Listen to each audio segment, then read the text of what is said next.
Olá, boa noite a todos.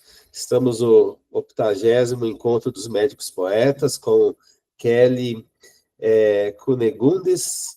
Vai falar um pouco sobre medicina narrativa, princípios, práticas e desafios. Com a palavra, Kelly. Obrigada pelo convite. É difícil prosseguir uma apresentação depois de tantas emoções, né, da apresentação da Graça.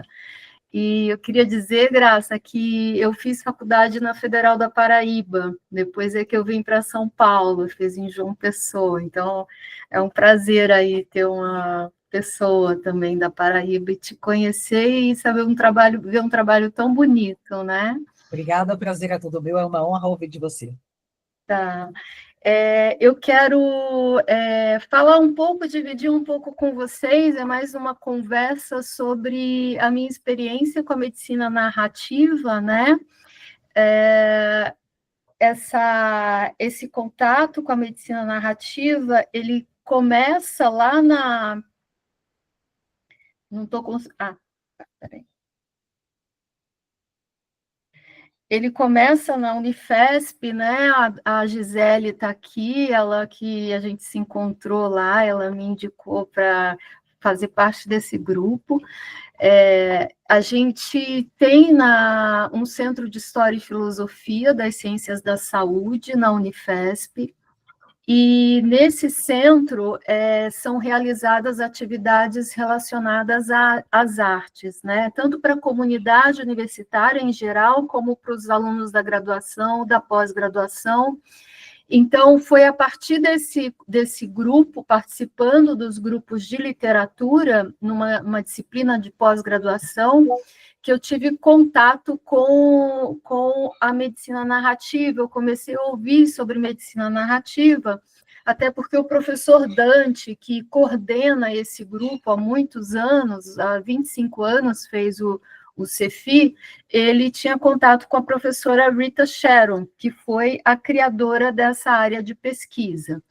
Então, eu comecei a ler sobre esse assunto, até que eu me interessei em ir fazer um mestrado em medicina narrativa com essa professora lá na Colômbia, na Universidade de Colômbia.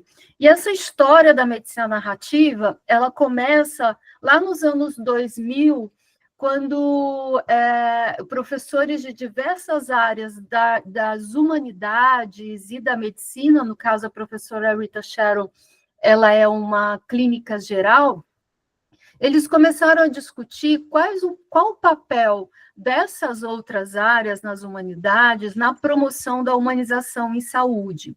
Então, eles começaram a fazer grupos de estudos e seminários intensivos colaborativos durante 2 anos, com o pessoal da comunicação, da atenção primária em saúde, da bioética, da literatura. A própria professora Rita Sharon foi fazer um doutorado em literatura, e eles perceberam que o contato com as artes, ele permite o aprimoramento de 3 aspectos que podem contribuir positivamente para a relação médico-paciente e para o vínculo médico-paciente, que é a atenção, a representação e a conexão. A partir de 2006, começaram os seminários, e em 2009 começa o mestrado em medicina narrativa.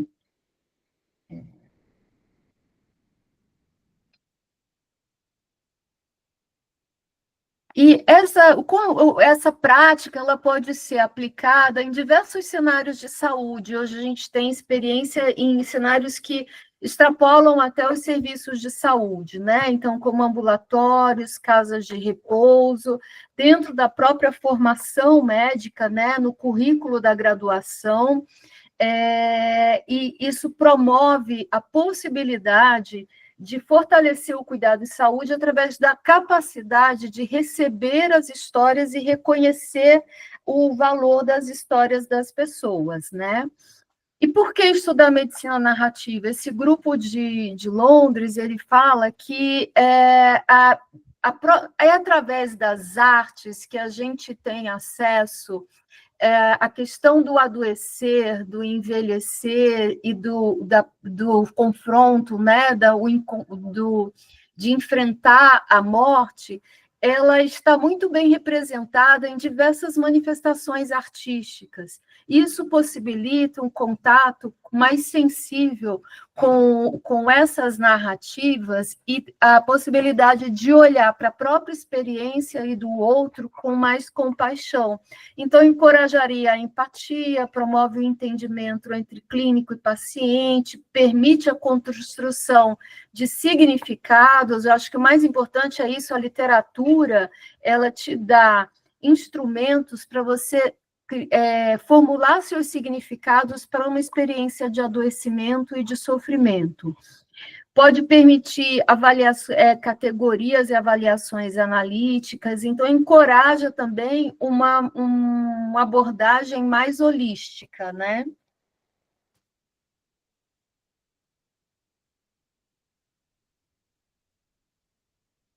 Então, como são feitas essas sessões, né?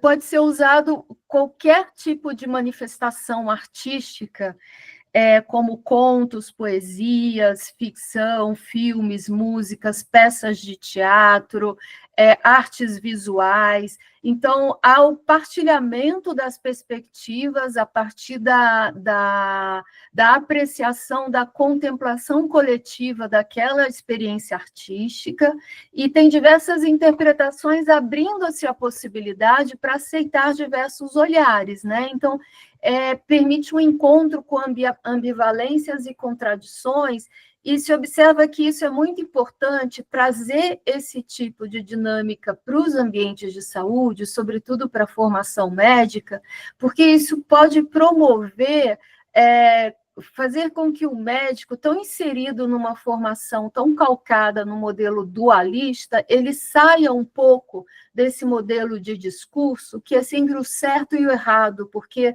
na medicina narrativa não tem certo ou errado, não tem interpretação certa ou errada, não tem emoção certa ou errada.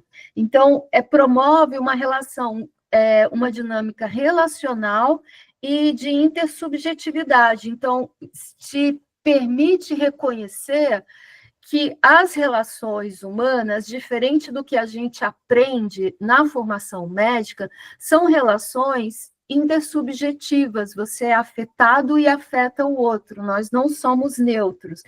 Então, é uma forma de trazer o profissional de saúde para uma outra discussão que o coloque num lugar de reconhecer a fragilidade e vulnerabilidade, não só do outro, como a sua também. Então, a medicina narrativa, nessas dinâmicas, nessas sessões, não se pretende julgar, corrigir ou educar afetos. Pelo contrário, o que se pretende é que se reduza o medo das emoções, encontrar formas de nomear e expressar essas experiências que muitas vezes emergem na prática clínica. Então, ela busca criar um ambiente em que as pessoas se permitam respostas afetivas numa experiência estética. Então, é promover a experiência estética. Então, reconhece-se a partir, um dos pilares da medicina narrativa, o que a Rita Sharon chama de close reading, a leitura atenta. Então, é importante o treino através do contato dessa experiência estética, da atenção, que é um elemento fundamental para um cuidado empático. Quando a Graça apresenta uma música e nos convida a prestar atenção nessa letra e já introduz um pouco dessa história, é interessante como a gente já olha de um jeito diferente e a experiência coletiva também nos coloca de uma forma diferente do que ouvi-la sozinha. Então, o leitor, ele presta atenção não apenas às palavras, mas ao enredo, aos aspectos do texto, como o narrador, a temporalidade, as figuras de linguagem. Então, é uma tentativa de buscar, a partir dessas experiências, a mudança de ouvir o paciente como um médico para ouvir o paciente como um leitor. É resgatar o senso de complexidade dessas relações e experiências.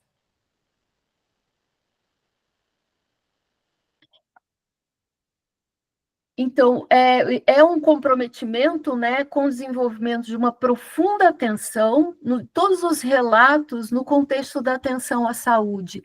Então, é uma forma de você olhar para a anamnese olhando para a importância das informações técnicas, mas também olhando para a importância dos silêncios, da postura corporal, da forma de olhar, das palavras, como elas são colocadas, das hesitações. Então, esses relatos, eles podem ser no âmbito individual ou coletivo, na promoção à saúde ou no ativismo em saúde. Então, o foco da medicina narrativa é melhorar a atenção, o cuidado à saúde através do reconhecimento das histórias daquele que procura ajuda. E essa mediação, ela é feita, esse desenvolvimento desse cuidado, acredita-se que na medicina narrativa, ela é feita através da experiência estética, experiência com as artes.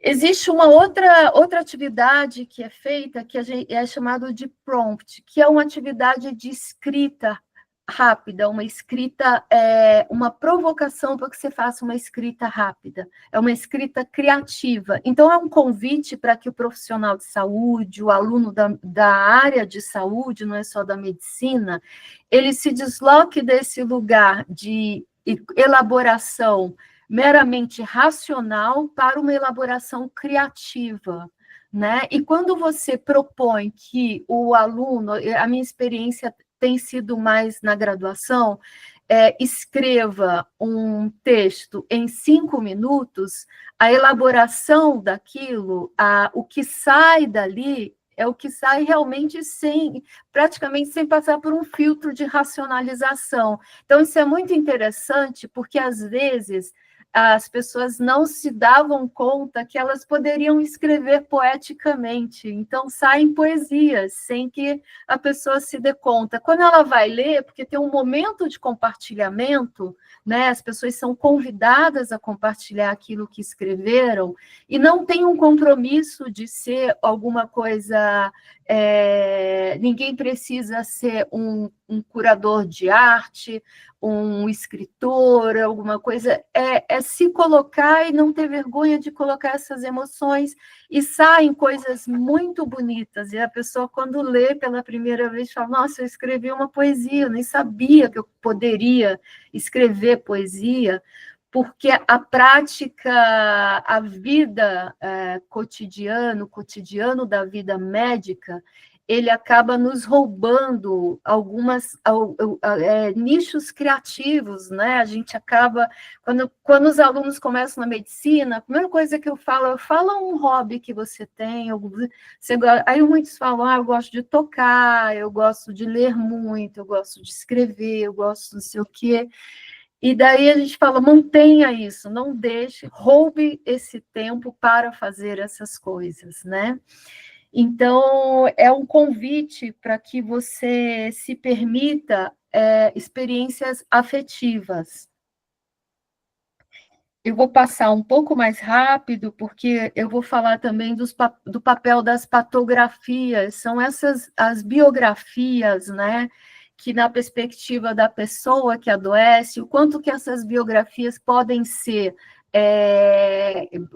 ferramentas importantes para trazer um olhar, não para a doença, para o diagnóstico, mas para a vivência, para a experiência do adoecer, e daí você ter uma compreensão mais empática sobre aquele processo. É só um exemplo aqui que a gente usa bastante, é o livro O Escafandro e a Borboleta, né, que tem também um livro do Jean-Dominique Balbi. Aqui tem uma história muito, muito forte, um livro curto, mas muito forte, de um caso real, e ele escreveu esse livro tendo tido um quadro neurológico gravíssimo que o impossibilitava de qualquer movimento, qualquer comunicação, exceto pela movimentação das pálpebras. E a partir da ajuda de uma profissional de saúde naquele lugar, ele escreve esse livro, né, ditando para ela com uma técnica que, conjuntamente, eles desenvolvem de como se comunicar. E um dos trechos ele fala, eu acho muito forte, né, que ele fala assim: o crachá de identificação no avental branco de Sandrine está escrito fonoaudiologista, mas eu leria como anjo guardião. Ela foi a pessoa que criou o código de comunicação, sem o qual eu estaria totalmente removido do mundo. Mas enquanto a maioria dos meus amigos adotaram um sistema de linguagem aqui no hospital, apenas Sandrine e uma psicóloga o usam. Então, eu normalmente tenho um arsenal escasso de expressões faciais, piscadas de olho, movimento de cabeça para pedir que fechem a porta, diminuam o volume de TV ou ajeitem meu travesseiro. Então, a leitura desse relato traz uma impressão muito forte da perspectiva desse paciente. Isso é um percurso para a humanização, né? Pensar em humanização.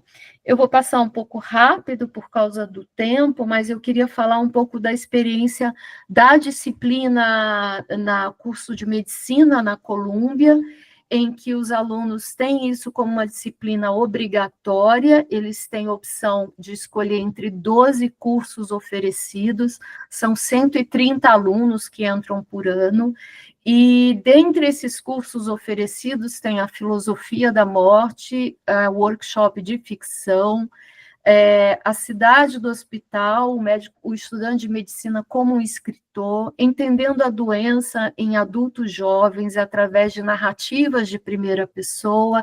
Isso é um recurso bem interessante, fazer a narrativa do paciente na primeira pessoa. Vou passar aqui.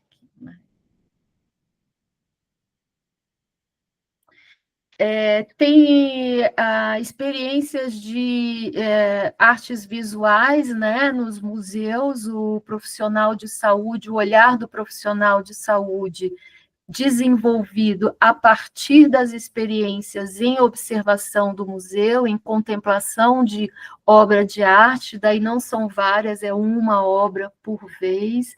A experiência da linguagem visual, contando histórias através de figuras. Outra também, então, várias experiências em diversos museus, né? A fotografia como narrativa, a gente também tem um colega lá no CEFI que faz um trabalho, que é fotógrafo com fotografia, e os alunos da medicina e os profissionais, e cinema. Ainda tem a disciplina de Justiça Social e Saúde, da palavra falada para a juventude, doença e mídia digital, né, novas mídias, como a emoção impacta no corpo, e até entra nesse guarda-chuva também meditação. Né? Então, aqui, coletando alguns relatos de pacientes, de alunos que participaram dessas atividades, um deles fala assim: quando você está no hospital, você tem 10 minutos ou mais por paciente, mas essa experiência me fez mais observadora. Eu comecei a me dar conta de pequenos detalhes que eu não percebia antes. Esse aqui, ele fala, que cortou um pouco, né, que essas experiências artísticas, no caso ele fez como escritor, te permite olhar para aspectos de um jeito que você nunca escreveria num prontuário, mas elas estão contando a mesma história. Eu achei que é uma experiência totalmente aplicável que eu vou fazer nos próximos 2 anos pelo resto da minha vida. E o que ele fala é que a história que você coloca no prontuário nunca é uma história que dá conta de traduzir quem realmente é aquela pessoa. Então, só falando das minhas palavras, o que ele falou, porque cortou um pouquinho. Isso aqui foi uma disciplina, eu queria trazer um pouco de uma disciplina que a gente fez, né, para o curso de Medicina, Biomedicina e Tecnologias em Saúde.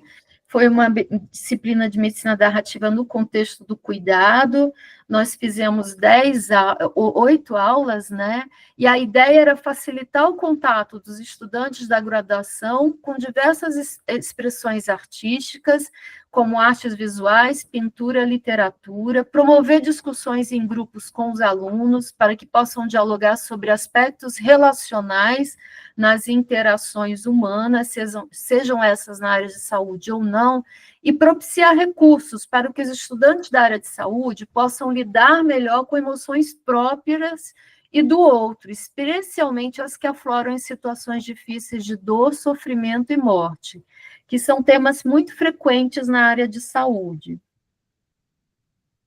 Então, a gente fez um primeiro encontro, uma apresentação, e no primeiro encontro a gente utilizou o vídeo da Chimamanda Adichie, O Perigo de uma História Única, que é um vídeo de 18 minutos, de uma palestra que ela dá no TED, e que é sensacional, e a gente discutiu com os alunos sobre esse vídeo dessa escritora nigeriana.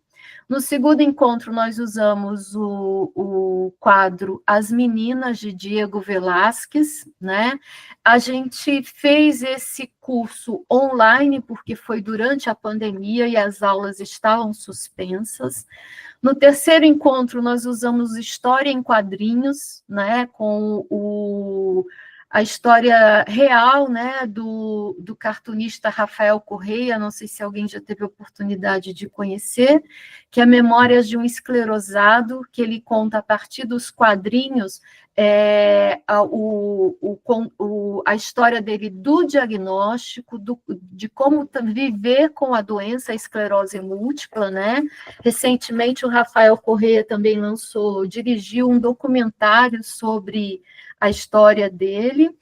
O quarto encontro fizemos com o filme japonês A Partida, de Yogiro Takita, que é sobre a morte, a relação com o corpo. No quinto encontro, fizemos sobre poesia e cinema, com a poesia de Manuel de Barros.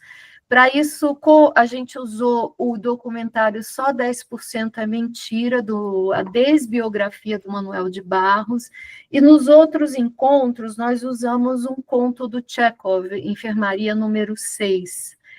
Aí fizemos uma avaliação com os alunos. Com o quadro do Velázquez, nós fizemos um prompt e pedimos uma atividade escrita, e pedimos que os alunos escrevessem, e a gente cronometra mesmo, em 5 minutos, um texto a partir da perspectiva de um dos elementos do quadro, né? E foi bem interessante, porque cada aluno, eles escrevem, cada um faz seu texto, né?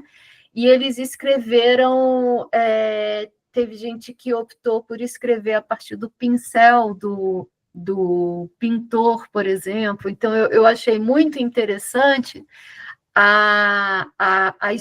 fazer escolhas inusitadas, né? Os alunos se empolgaram, eles fizeram uma liga de medicina narrativa, né?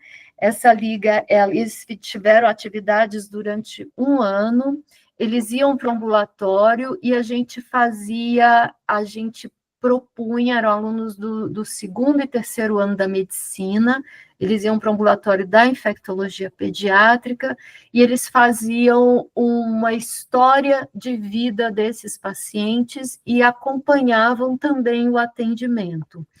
E é muito interessante que essa história de vida, né, a gente tentando focar em elementos não da doença, mas a história de como a doença afeta a vida daquele paciente. E foi super legal, porque essa é uma fotografia minha que eu ia falar algumas coisas.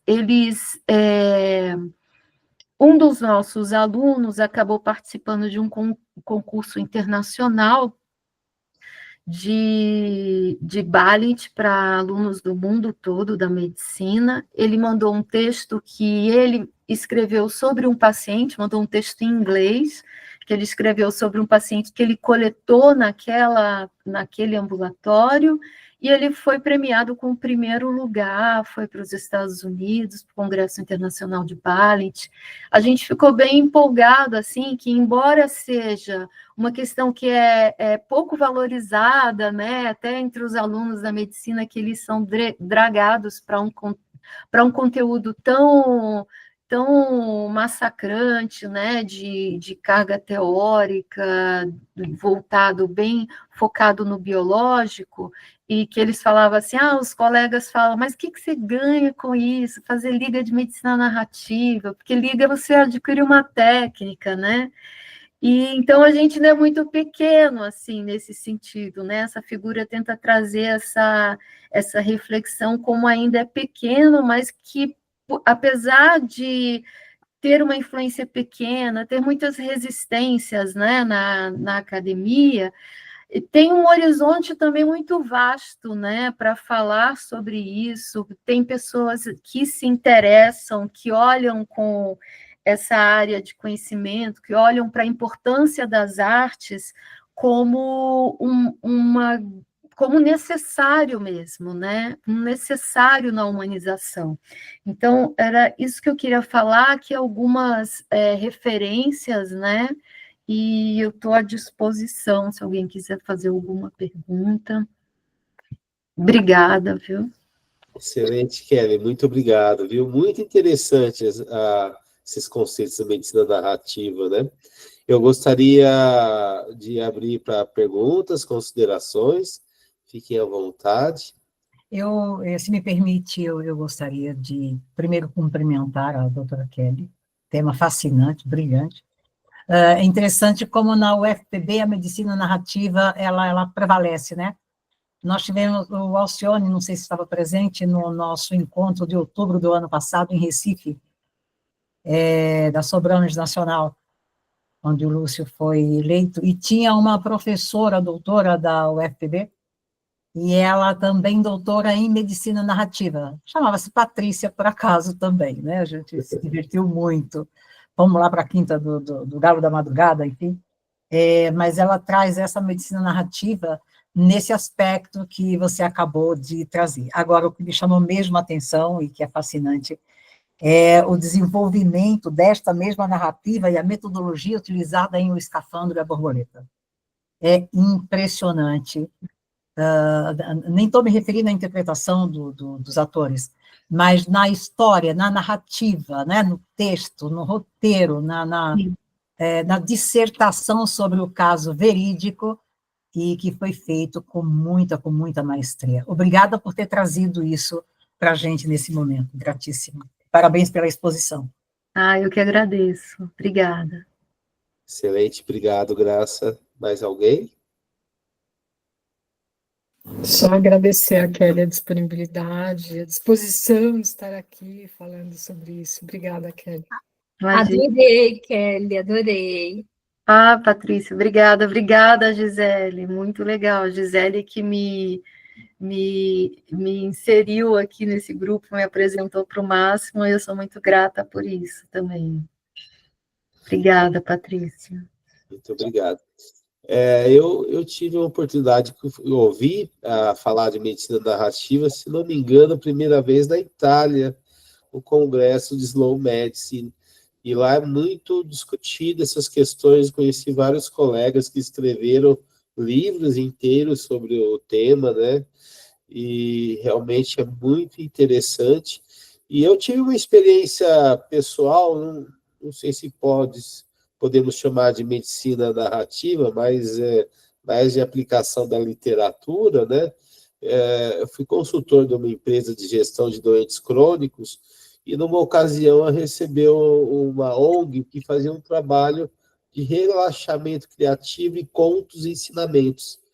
Isso a gente, depois de 3 semanas, avaliamos questionários de avaliação de estresse, sintomas de estresse, de depressão, e reduzia 40%.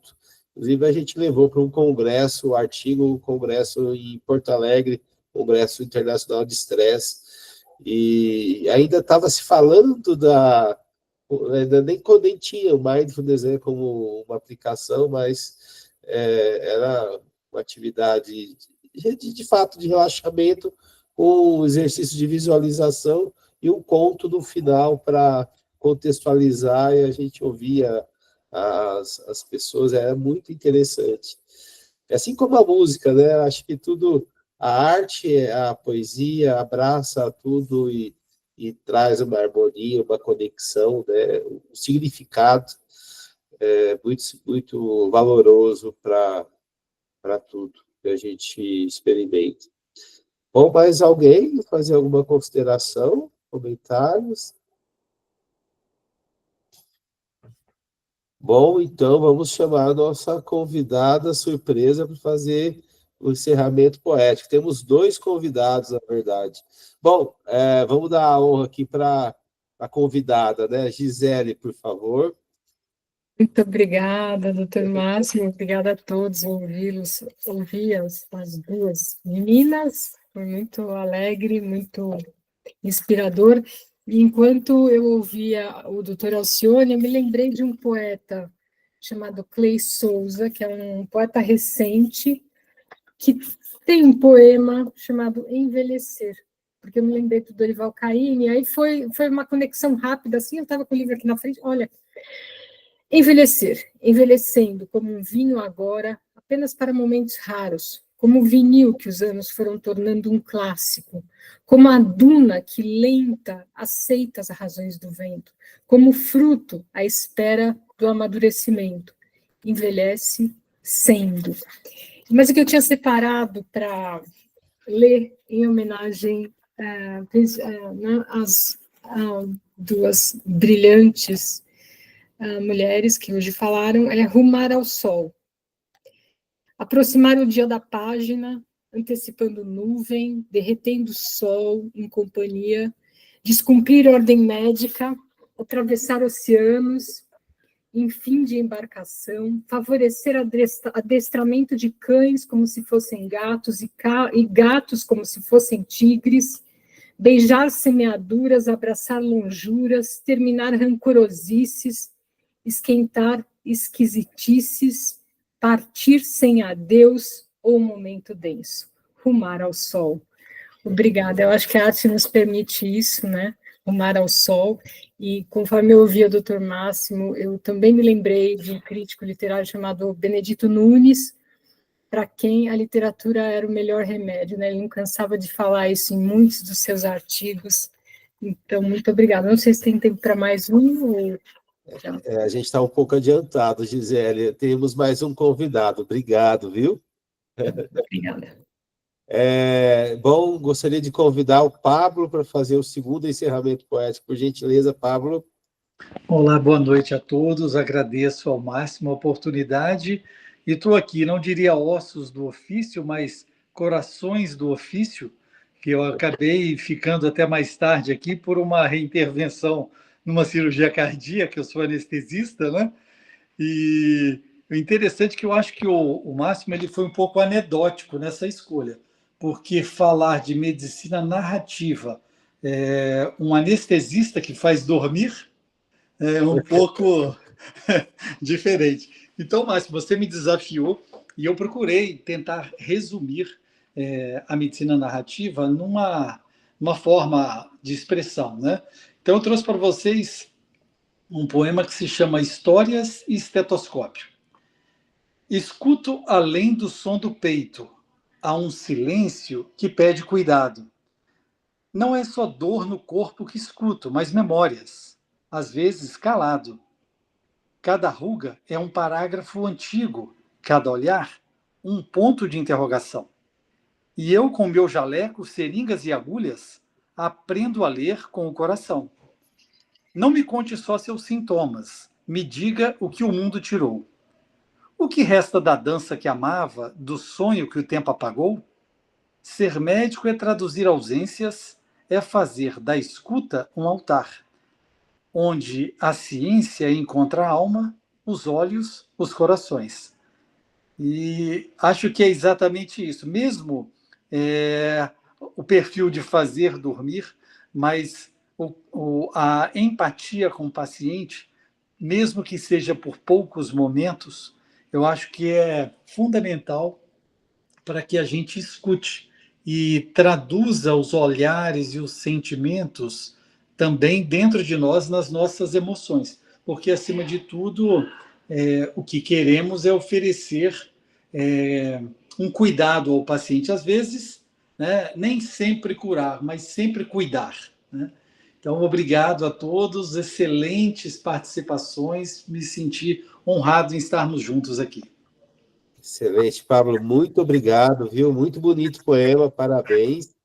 E gostaria de te convidar a contar um pouquinho sobre a medicina do conhecimento, né? Já que a gente está aqui entre colegas ilustres, gostaria que você falasse um pouquinho, brevemente, mas Claro. seria a medicina do conhecimento.